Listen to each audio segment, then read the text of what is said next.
Hi, I'm Shreeya. I'm a Japanese chef. I run the small outlet called Sushi and More in Mumbai, India. It is the first of its kind. It's a Japanese takeaway store. What I'm going to do today is I'm going to make a Kappa Maki. Kappa Maki, or a cucumber roll, is something that's a very basic Japanese sushi roll where kids love it across the world.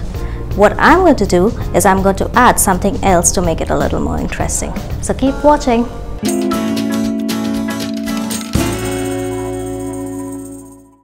So in order to make the Kappa Maki, we would be requiring the following ingredients. The first and foremost is sushi rice.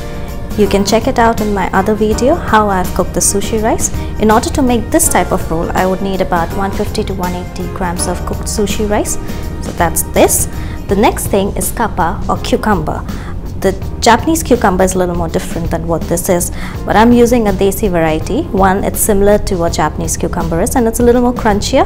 Make sure that it's not bitter when you're using it. And I'll be using it also with the skin. The next thing is yukari, or pickled plum powder. This is just dried pickled plum, which is a little sour, and there's salt added to it. So salt sour thing that gives the whole roll a little more taste. The next thing that we will be needing is a Nori Seaweed. It's easily available in a lot of stores across the country. You would find it in a packet of 10, so one is quite good enough. The next thing is a sushi mat. A sushi mat, or a bamboo mat, it actually looks like this. When you buy it, what we need to do is we need to wrap it up in cling film so that the rice does not stick onto the grooves. And also, I would be needing a wet duster in order to wipe the knife every time I cut it, a chopping board, a bowl of water in order to moisten my hands, and then a clean, sharp knife. That's very essential. So in order to make the Kappa Maki, I will be cutting the cucumber first. You wash it, you remove the sides, and make a straight incision right through the center along the length. Cut it into 4 again, and just remove the pith, not too much, but just like that.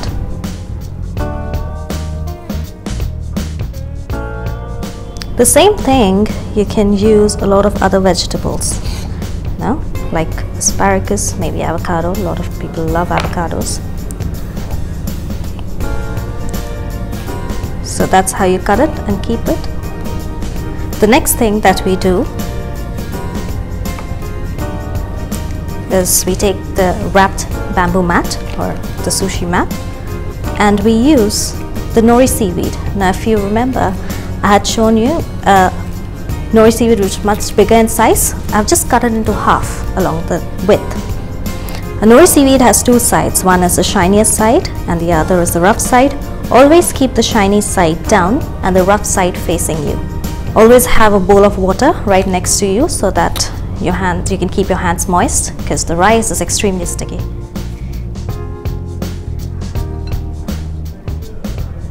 For people who start for the first time, always take smaller quantities of rice. I'm used to making this, so I know how much rice is getting used. Make a small bowl of it and start spreading it from one end of the seaweed to the other. Don't apply too much pressure, go gently. Fill up all the gaps that's necessary. One more thing that I would like you to keep in mind is, for making this roll, you need to keep about an inch's gap from the top end. This would help to seal the roll and prevent any kind of rice coming out. So you see, I've made a uniform bed. I've not pressed the rice too much. You can still see the grains of rice are whole. The next thing is I'm going to use the yukari, which is the pickled plum powder. It's not necessary that you use this, because I like it because it's very Japanese and it has a nice salty, sour taste to it. Sprinkle just about enough on the entire rice.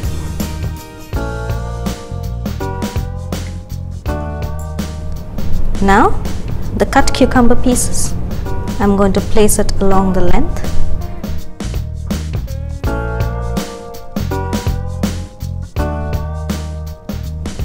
That's about it. See, it's always about the alignment. Never put too much, never put too little as well.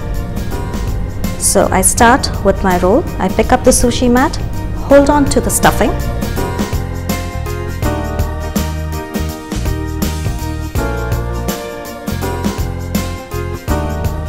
I just hold on to the stuffing again and move forward.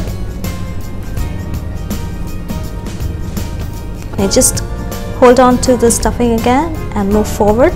Honestly, it is pretty simple, but it all comes down to precision and the amount of ingredients that you're using for proper balance.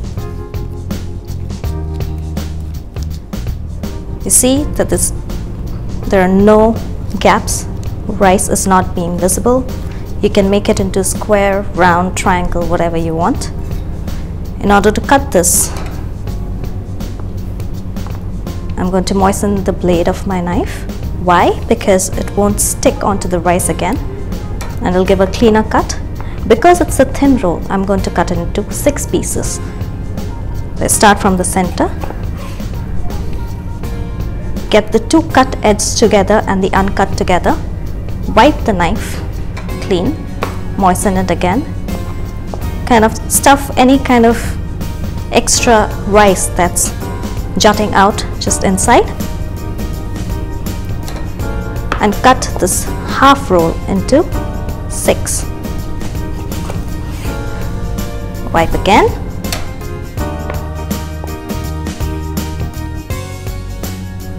clean your knife, place it back.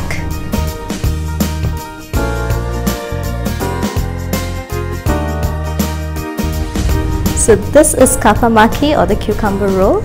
I hope you enjoy it. You ideally enjoy it with soy sauce. There's wasabi and ginger. It's pickled ginger that gives it a nice taste. Also, if you like my recipes, do subscribe to India Food Network for any queries, comments or suggestions. Or if there's anything else that you would like to learn as far as Japanese food is concerned, do write in. I'll be happy to assist. Thank you and arigatou gozaimasu.